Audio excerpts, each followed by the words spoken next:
기독교 신앙의 언어는 신비와 역설로 가득합니다. 저희가 하나님 나라 또는 구원받는 자 삶을 이해할 때 여러분 한 번쯤 들어보셨을 이미 그러나 아직이란 이야기를 들어보셨을 겁니다. 이미 도착했는데 아직 오지 않았다, 이런 언어를 저희가 역설 또는 신비 이렇게 이야기합니다. 이런 언어를 설명하는 것은 한계가 늘 많아서 알아차리고 깨우침의 언어입니다. 하나님의 나라를 설명할 때 이미와 아직 사이라고 종종 저희들이 이야기하는데, 이 언어도 매우 역설적이죠. 이미 도착했는데 아직 오지 않았습니다. 그래서 하나님 나라를 저희가 성경 안에서 읽어보면 이미 이곳에 하나님 나라가 현재 임했습니다 하는 구절이 있는가 하면 아직 오지 않았습니다. 그 사이에, 이미와 아직 사이에 저희 기독교인들의 삶의 자리가 있습니다. 여러분 인생에서 바라보는 것들 중에 그 버킷리스트인데 어떤 것들 있는가요? 제 바람 중에 하나는 순천에서 기차를 타고 평양을 지나서 블라디보스톡을 거쳐가지고 모스코바에서 파리를 경유해서 런던까지 가보는 것입니다. 같이 가시게요? 하나님의 나라를 설명할 때 종종 이 기차 타는 비유를 쓰는데, 제가 순천에서 만약 런던을 가기 위해 기차를 탔다면 저는 이미 런던에 도착했을까요?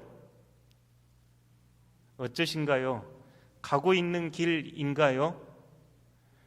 하나님 나라를 설명할 때 이미 우리가 예수 그리스도와 함께 시작된, 주님께서 이 땅에 오셔서 삶과 죽음과 부활로 보여주신 하나님의 나라가 그곳에서 시작이 됐고, 우리 성도들은 예수 그리스도를 영접할 때 이미 하나님의 나라가 우리 안에서 시작이 됐습니다. 그런데 아직 완성이 되지 않아서 그 완성을 향해, 런던을 향해 점점 가는 도중에 있는, 그래서 도상의 그리스도인, 가는 길 위에 있는 그리스도인들의 삶이 우리의 삶이라 이야기합니다. 이미 그리스도를 영접하면서 구원과 하나님의 나라를 맞이하여 새로운 삶을 시작하게 됐는데, 아직 새하늘과 새 땅, 영광의 그날이 아직 도래하지 않아서 그날을 소망하는 삶, 이 삶 사이에 우리 기독교인들이 있는 삶이지요. 오늘 복음은 그 사이에 살아가는 여러분 어떻게 살아가시겠습니까? 만약 순천에서 기차를 타고 런던을 향해 가고 있다면 어떤 사람들은 38선이 가로막고 있어서 이 기차는 못 갈 거야, 아니면 압록강을 건너지 못하고 러시아를 지나지 못하기에 이 기차는 런던으로 가지 않을 거야 하고 생각할 수도 있을 겁니다. 그럼에도 불구하고 성경의 가르침은 하나님께서 오시고 하나님의 나라는 장차 도래할 것이니 깨어서 준비하며 살아라, 이제 신학적 용어로 종말론적 삶의 태도를 가지고 사십시오 하는 내용이 오늘 복음의 중심에 있습니다.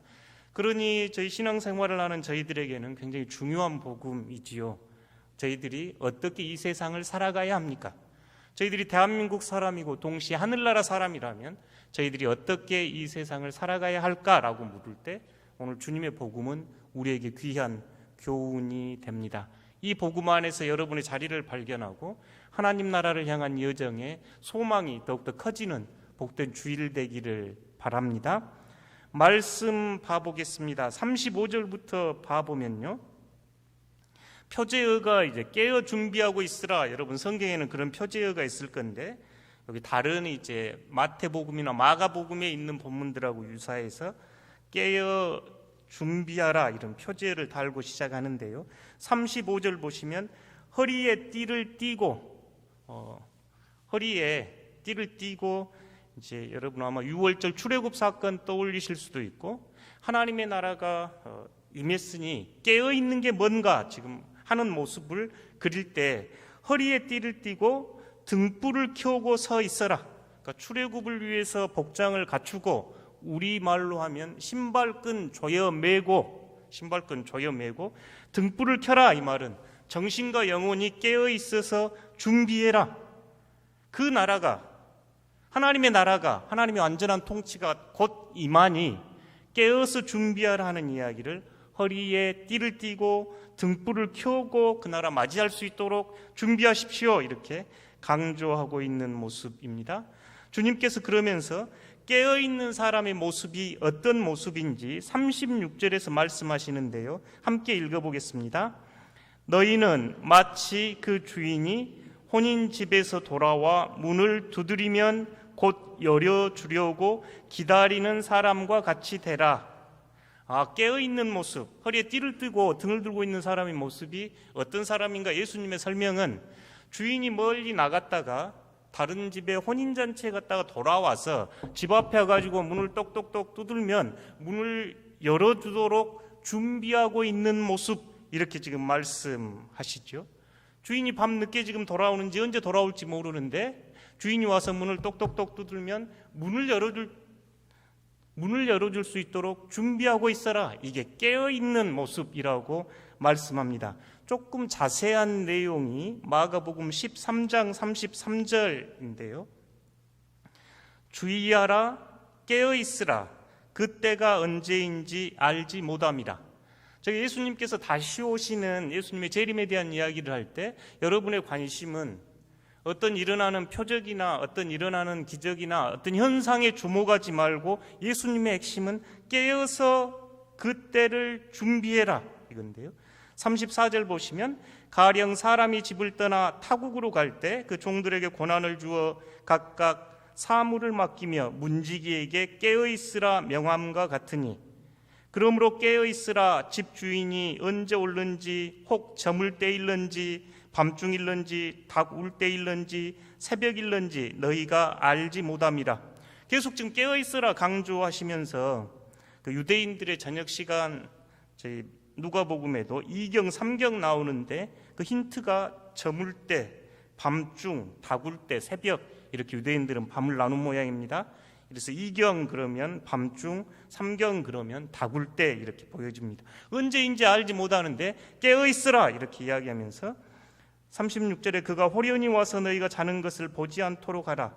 37절에 거듭 깨어있으라, 내가 너희에게 하는 이 말은 모든 사람에게 하는 말이니라 하시니라. 거듭 다시 하나님의 나라, 하나님의 완전한 통치가 임할 그때를 맞이할 수 있도록 깨어있으십시오 하고 지금 예수님께서 강조하고 있는 말씀이지요. 이 깨어있다, 이제 문자적인 의미로는 지켜보다, 주의하다, 경계하다, 이런 뜻을 가지고 있는데요. 제가 이제 서울에 언제 갔다가 내려오는 길에 차표가 없어가지고 입석으로 왔습니다. 그때 야간 열차로 생각이 되는데, 그러다 보니 이제 다리도 아프고 전주쯤 됐는지 구례쯤 됐는지 자리가 한석 비어서 앉아서 잠깐 앉아 있는데 눈 떠보니 여수. 순천에서 내려야 되는데 여수까지 가버렸죠. 깨어 못 있었습니다. 잠깐 졸고 있었더니 당황했습니다. 매우 지금 잠결에 눈 떠가지고 여기가 어딘가 어리버리했죠. 예수님의 말씀입니다. 하나님의 나라가 그렇게 임할 건데 잠결에 부지불식간에 막 당황하지 말고 여기가 순천이구나, 내려라 할 때 준비해서 내리십시오, 지금 이렇게 말씀하는 내용이죠. 깨어있으라, 이 말은 성경 안에서 현재 진행형이라고 써졌습니다. 현재 명령형, 지금 깨어있는 것처럼 깨어있어야 합니다. 이게 예수님의 말씀입니다. 그날이 언제 올지 우리가 알지 못하니 깨어있어라 합니다. 이 말씀 안에는 우리가 간절히 사모하고 그 나라를 기다리고 그 나라의 소망을 품으라, 이 말과 동의어로 보여집니다. 간절히 바라고 간절히 소망하고 가장 우선되는 것이 하나님의 나라로 여기며 살아갈 때 우리가 그 나라가 임할 때 깨어서 맞이할 수 있다 보여집니다. 여러분께서 많이 보셨던 성화 중에 하나가 위너 셀먼의 마음의 문을 두드리는 그리스도. 기독교 백화점 가면 대부분 있고 또 여러분 댁에도 있을 겁니다. 있지요. 이런 폼으로, 이런 액자도 그래서 그대로 액자 있는 그림으로 따봤습니다.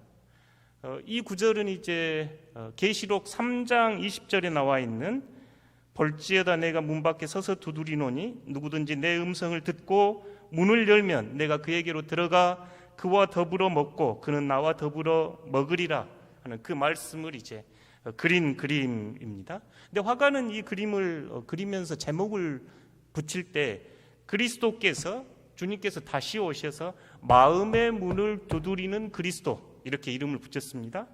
그러니까 마음의 문을 두드리시면서 늘 찾아오시는 그리스도.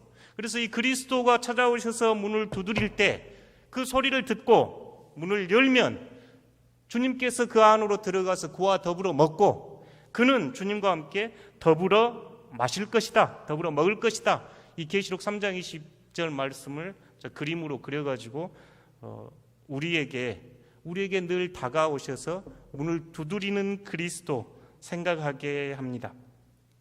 오늘 주님께서 깨어 있어서 문을 여는 종 이야기하는 모습도 이와 비슷합니다. 우리 삶으로 가져와 보면 주님께서는 늘 다가오셔서 우리에게 노크를 하시는데 그 주님의 음성을 듣고 마음의 문을 열고 주님을 영접하는 이들은 주님과 늘 함께 식탁에서 친교와 사랑을 나눕니다 하는 이야기를 우리 주님께서 하고 싶은 이야기입니다. 깨어있는 자들에게는 37절과 같은 복이 있습니다. 주인이 와서 깨어있는 것을 보면 그 종들은 복이 있으리로다. 내가 진실로 너희에게 이르노니 주인이 띠를 띠고 그 종들을 자리에 앉히고 나와 수종들리라. 이런 역전이 가능할까 싶습니다. 종이 아무리 주인이 늦게 와도 밥상을 차리고 옆에서 수종을 드는 게 당연할진데 깨어있는 이들을 향한 주님의 축복은 그 깨어있는 종들을 자리에 앉히고 오히려 주님께서 서번트 종의 모습으로 그들을 섬겨주시는 모습입니다. 세상의 지위가, 세상의 삶이 역전되고 오직 친교와 사귐, 서로 간의 헌신과 봉사가 있는 곳이 하나님의 잔치, 하나님 나라임을 예수님께서 보여주는 말씀입니다. 깨어있는 이들에게는 주님께서 주인의 자리에 앉혀서 섬기며 대접하겠다는 축복이 여러분에게 임하기를 소망합니다. 39절과 40절에서는 주님은 거듭 강조하듯이 말씀합니다. 너희도 아는 바니 집 주인이 만일 도둑이 어느 때 이를 줄 알았더라면 그 집을 뚫지 못하게 하였으리라. 왜 도둑 비유를 하셨을까 종종 의문이 들기는 하지만 주님께서 다시 오실 때 준비하고 대비하고 있어라 할 때 종종 쓰는 비유가 도둑 비유를 들었습니다. 도둑이 불시에 오는 것처럼 주님이 그렇게 오는 것을 말하고 싶었습니다. 40절에서 거듭 그러므로 너희도 준비하고 있으라. 생각하지 않을 때에 인자가 오리라 하시니라. 아멘. 예수님께서 이미 시작된 하나님의 나라, 마치 여러분이 런던을 가기 위해서 여기서 열차를 타고 출발해서 가고 있다면 그 안에서 가져야 될 첫 번째 자세, 우리가 런던에 곧 이를 겁니다. 지금은 38선이 가로막고 있고 압록강이 가로막고 있어도 이 기차는 런던에 도착할 겁니다. 그것에 대해서 소망을 잃지 마십시오. 하나님의 나라는 예수 그리스도와 함께 시작이 되었고 그 나라의 주인은 여러분이 될 것입니다. 그 나라를 깨어서 맞이하십시오 하면서 초대하는 말씀이 깨어 있으라, 깨어 준비하라입니다. 두 번째, 이 열차 안에서 저희들이 할 일은 지혜롭고 진실한 청지기인데요. 그러니까 열차를 타고 우리가 하나님 나라를 간다면 첫 번째 할 일은 하나님 나라를 소망하고 하나님께 소망을 두며 그 나라를 깨어서 기다리는 삶이라면 두 번째 삶은 지혜롭고 진실한 청지기입니다. 우리가 흔히 신앙을 하나님하고 관계, 또 이웃과 세상과의 관계, 이렇게 십자가 양편으로 나누어서 이해할 때 하나님께 대하여 깨어있고 준비하는 사람, 하나님과의 관계가 올곧은 사람이라 이야기할 수 있다면 지혜롭고 진실한 청지기는 이제 그 열차 안에 함께 살아가는 이들, 나와 함께 살아가는 공동체, 그리고 전 지구를 포함한 생명 공동체에 대한 책임 이야기가 나와 있습니다. 41절 보시면 중간에 베드로가 끼어듭니다.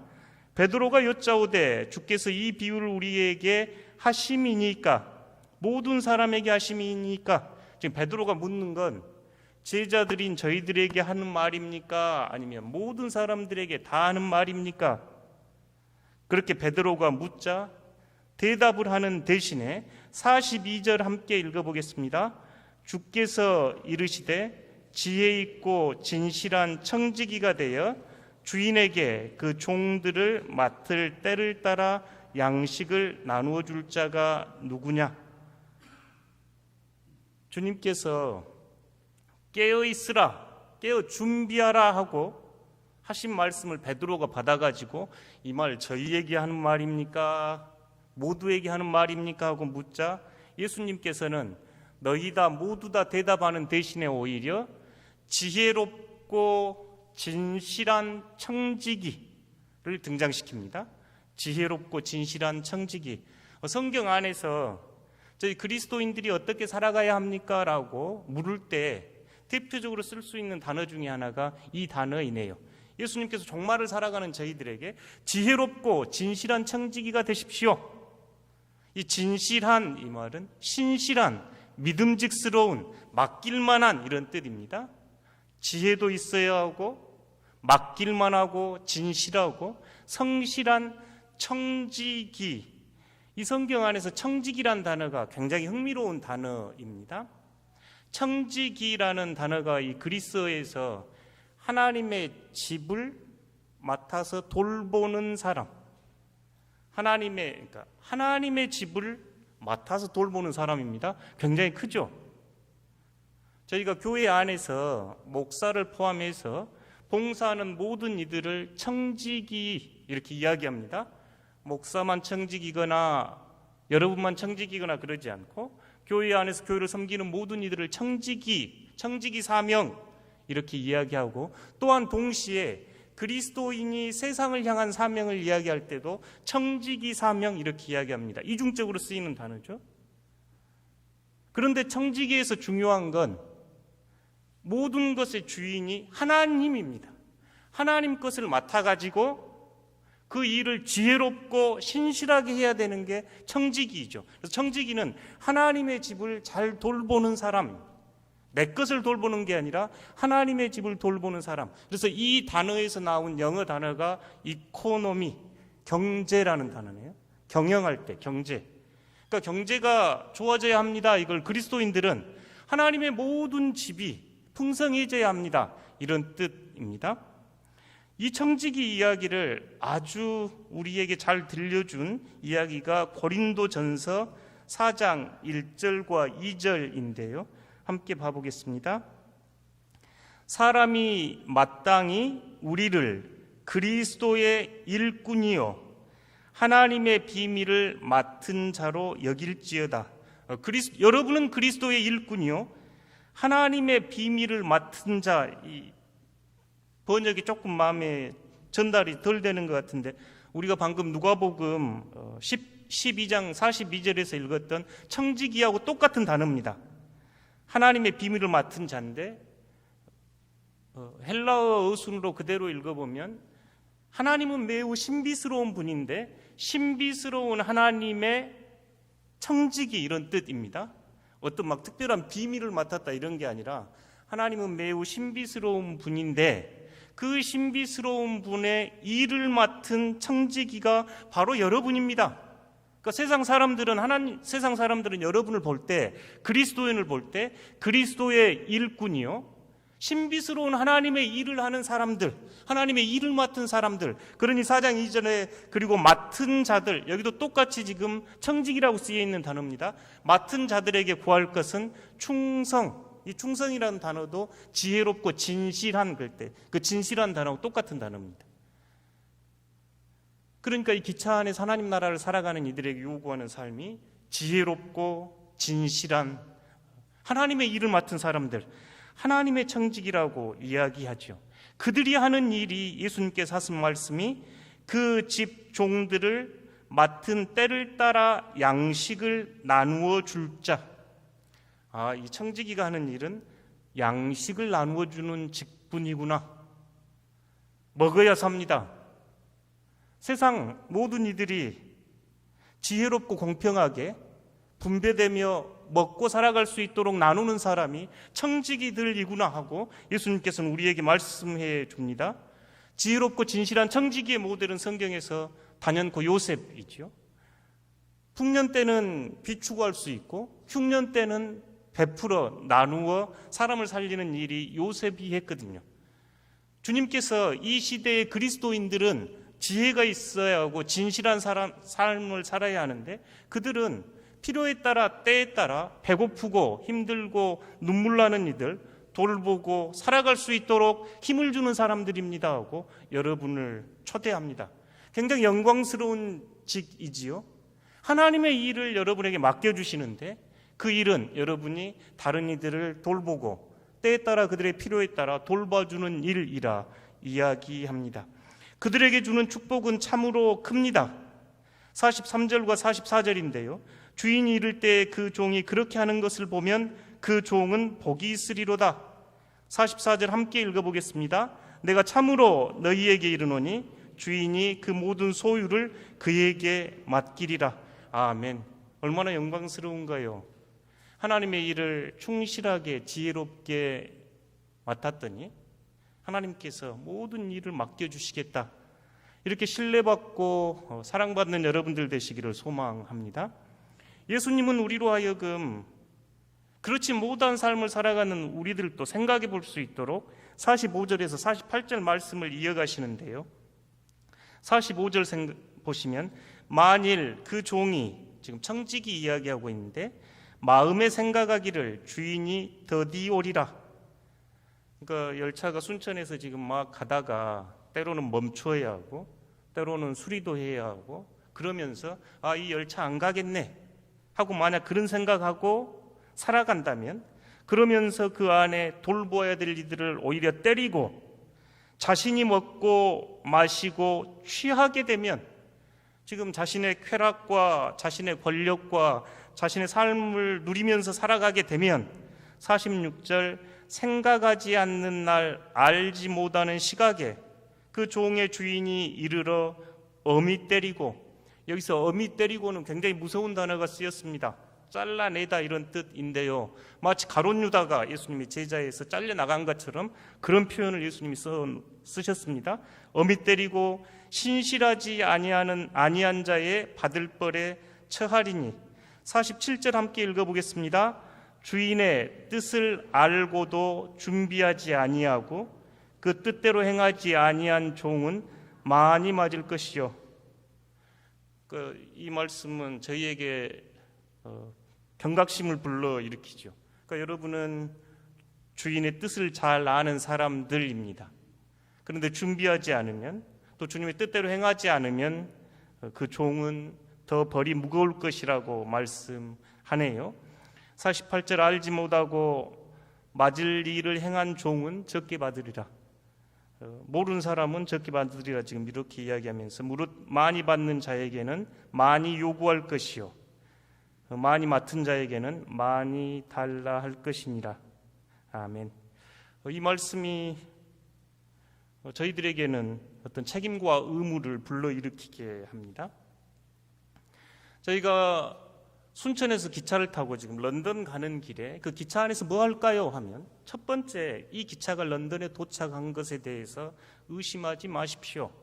신앙의 언어로 하나님의 나라는 시작됐고 우리는 점점 하나님의 나라로 갑니다. 그 나라의 이름이 새하늘과 새 땅이고 하나님의 거룩한 영광이 드러나는, 하나님과 우리와 함께 한 식탁에서 먹고 누리는 참된 친교와 사랑의 나라가 점점 오고 있습니다. 그 나라에 대해서 소망을 잃지 마시고 깨어 있으십시오. 1세기를 살아가는 그리스도인들의 삶은 매우 고통스러웠습니다. 오늘 여러분의 삶의 자리처럼 더러는 질병으로, 더러는 가난으로, 더러는 아픔과 상처로 주님의 사랑을 받아들이지 못하고 하나님 나라에 대해서 늘 의심하고 신뢰하지 못하는 그들에게 예수님께서는 깨어 있으십시오. 하나님의 온전한 통치가 여러분 안에 이루어집니다. 그분은 끊임없이 다가오시는 분입니다. 그러니 깨어서 그분을 맞이하십시오 하는 초대가 담겨 있고, 그분께 소망을 두는 사람, 그렇게 살아가는 이들이라면 이제 다른 이들을 돌보는 지혜롭고 진실한 청지기로 살아가셔야 합니다. 여러분은 하나님의 일을 맡은 사람들입니다. 사람의 일을, 내 일이 아니라 하나님의 일을 맡은 사람이니 지혜롭고 충실하게 그 일을 하셔야 합니다 하고 말씀해 줍니다. 이 복음은 우리로 하여금 우리의 중심에 늘 하나님 나라를 두고 살아가라 하는 초대를 다시 한번 떠올리게 합니다. 예수님께서 기도를 가르치실 때 아버지의 나라가 이 땅에 임하옵시기를, 아버지의 뜻이 이 땅에서 이루어지이다라고 기도를 가르치셨던 것처럼 우리 그리스도인 삶의 대헌장입니다. 흔히 선교의 대헌장, 이 구절을 그렇게 이야기하거든요. 하나님의 나라가 이 땅에 임하옵시기를, 아버지의 뜻이 이 땅에 임하옵시기를 구하며 살아가는 이들이 그리스도인이거든요. 그 나라가 오는 것에 소망을 두며 그렇게 최선을 다해 살아가라는 초대이고, 그런 이들이 살아가는 삶의 태도는 지혜롭고 진실한 청지기입니다. 사실 이 구절은 임직식 할 때 종종 사용하는 성경 본문입니다. 임직받는 여러분, 지혜롭고 진실한 청지기가 되어야 합니다. 주님의 교회를 섬길 때 지혜롭고 진실하게 섬겨야 합니다. 세상을 아름답게 만드는 일에 여러분 참여하셔야 합니다 하면서 초대하는 말씀입니다. 제 질문은 어떻게 하면 우리가 늘 깨어있고 어떻게 하면 지혜롭고 진실한 청지기로 살아갈 수 있을까 하는 질문이 제가 갖는 질문입니다.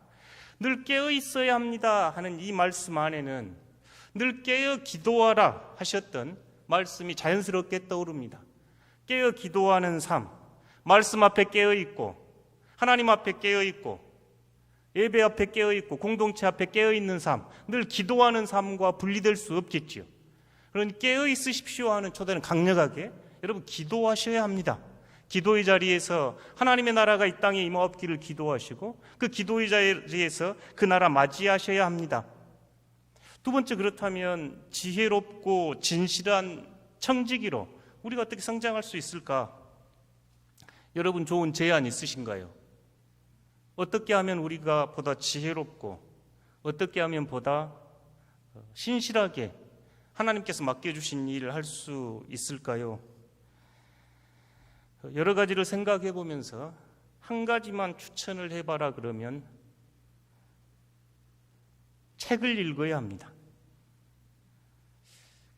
책 읽으라 그러면 우선 좀 싫으시지요. 그런 분 계시지요. 공부는 이제 다 끝났는데 또 뭐 책 보라고 하나 이럴 때 제가 저희 자녀들 그리고 청년들에게 권하는 일이 독서와 여행인데, 저는 독서의 그 다른 면이 여행이라고 생각합니다. 여행을 하는 이유는 하나님의 세상을 넓게 보고 하나님이 펼쳐가는 일들을 보기 위함이죠. 독서도 마찬가지입니다. 독서도 내가 사는 세상 울타리를 넘어서 저자가 보고 저자가 경험한 세계 안으로 뛰어들어서 그 저자를 만나고 그 저자와 함께 대화하면서 하나님이 펼쳐가시는 하나님 나라 이야기를 듣는 것이 독서이죠. 지혜롭고 진실한 청지기가 되기 위해서 책을 많이 읽어야 합니다. 물론 매번 그 신간을 읽을 필요는 없고 매번 새 책을 사서 읽으란 뜻은 아닙니다. 제 친한 친구 한 명은 정말 책을 많이 읽는 친구인데 어느 날 저에게 인생을 살아가면서 읽어야 할 책들은 몇 권 안 되더라 이러면서, 다른 책들은 거듭 내용 비슷하고 몇 권 안 되더라 하면서 성경을 이야기하기도 했습니다. 제가 여러분 좀 고민하기 위해서 그 독서 이야기를 좀 해보면요, 그 김승호 회장이 쓴 생각의 비밀에 나오는 한 구절인데, 비즈니스석에 탄 승객들의 비밀, 이런 이야기를 해놨습니다.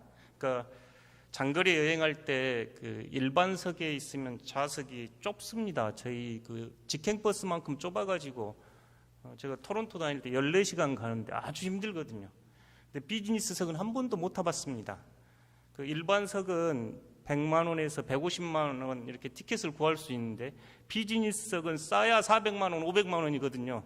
그러니 이제 유학생 신분에 비즈니스석을 타볼 수가 없었죠. 그래서 지금까지 한 번도 타보지는 못했습니다. 나중에 타보고 이야기해 드릴게요. 근데 이제 이분 말은 그렇습니다. 이분 말은 비즈니스석하고 일반석 승객들의 차이가 좀 있는데, 비즈니스석에 앉아있는 대부분의 사람들은, 많은 사람들은 일을 하거나 책을 읽는데, 일반석에 앉아있는 분들은 대부분 영화를 보거나 잠을 잔다. 오른편에 있는 건 인생을 바꾸는 습관의 차이. 부자 되는 습관, 책 제목이 Rich Habit 이렇게 써졌던데 아마 좀 풍요로운 그 습관, 풍요롭게 하는 습관 이러면 더 좋겠다 싶었습니다. 부자와 그 가난을 너무 물질적으로 쓰는 거 아닌가 싶어가지고. 근데 이 책의 저자가 가장 큰 차이는, 부자와 가난한 이의 가장 큰 차이는 독서라고 이야기합니다. 부자들은 88%가 하루에 30분 이상 책을 읽는답니다. 가난한 이들은 2%만 책을 읽는다고 조사했습니다. 왼쪽에는 책을 읽고 있을 때 뇌 전체가 활성화되는데, 오른쪽은 게임하거나 TV 볼 때 활성화되는 뇌입니다. 그러니까 너무 TV나 인터넷, 스마트폰 들고 계시지 마시고 뇌의 건강을 위해서 책을 보셔야 합니다. 대부분 책을 많이 읽었다고 꼭 성공한다 이야기할 수는 없겠으나 성공한 리더들은 독서광이 분명합니다. 우리가 페이스북 많이 하는데 그 창업자 마크 저커버그는 책을 굉장히 많이 읽고 토론하기를 즐거워할 뿐만 아니라 라틴어 고전도 꾸준히 읽는답니다. 빌 게이츠는 독서광으로 유명하고, 투자의 귀재 워렌 버핏은 하루에 5시간에서 6시간 신문부터 모든 전공 서적까지 다 읽었는데 그가 자랐던 오마하 도서관의 모든 책을 다 읽었다고 합니다. 갑자기 올여름 지혜롭고 진실한 청직이 되는 길은 사실 많다고 생각이 되는데요. 점점 스마트폰, TV와 지내는 시간이 많은 저희들, 물론 저희 자녀들, 다시 책을 읽으셔야 합니다. 여러 책 복잡하면 이제 성경책이라도, 제가 성경책이라고 표현해서 죄송합니다. 성경책을 30분 이상 읽으시고, 인문서적, 사회과학서적, 또 예술에 관한 책, 다양한 책들 가까이 두시고 즐겁게 읽으셔야 합니다. 하나님의 나라는 놀랍게 펼쳐지고 있거든요. 책을 읽지 않고 어떻게 지혜로울 수 있는지 실은 제가 잘 몰라서 그렇습니다. 더 좋은 방법이 있으면 제안해 주십시오. 지혜롭고 진실한 청지기가 많은 교회, 그런 나라 행복하겠죠. 저는 우리 덕신교회가 지혜롭고 진실한 청지기들이 많은 교회 되기를 소망합니다. 그 때를 알지 못하고 다른 이들을 때리고 먹고 마시며 술 취해 있는 교회가 아니라 깨어있고 진실하고 신실한 하나님의 일꾼들로 여러분들 살아가시기를 축복합니다.